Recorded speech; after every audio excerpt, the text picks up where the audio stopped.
মাহে রমজান শেষে আমরা ঈদ উল ফিতরে সবাই একত্রিত হয়েছি। সবাইকে আমি ঈদের শুভেচ্ছা জানাচ্ছি। ঈদ মোবারক। ঈদ আনন্দের দিন, খুশির দিন।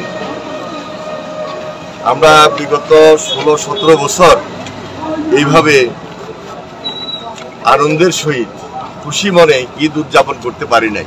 ফ্যাসিস্ট সরকার আমাদেরকে এই খুশি, এই আনন্দ উপভোগ করতে দেয় নাই। আজকে এই দেশের মানুষের আন্তরিকতা, সহযোগিতায় আমরা সবাই খুব শান্তিপূর্ণভাবে ঈদ উল ফিতর ঈদ উদযাপন করতে যাচ্ছি। ঈদ উদযাপন করেছি। আমাদের মধ্যে আনন্দ আছে, খুশি আছে। এই আনন্দ এবং খুশি যেন আমরা সামনের দিনগুলোতে ধরে রাখতে পারি, সবাই মিলেমিশে।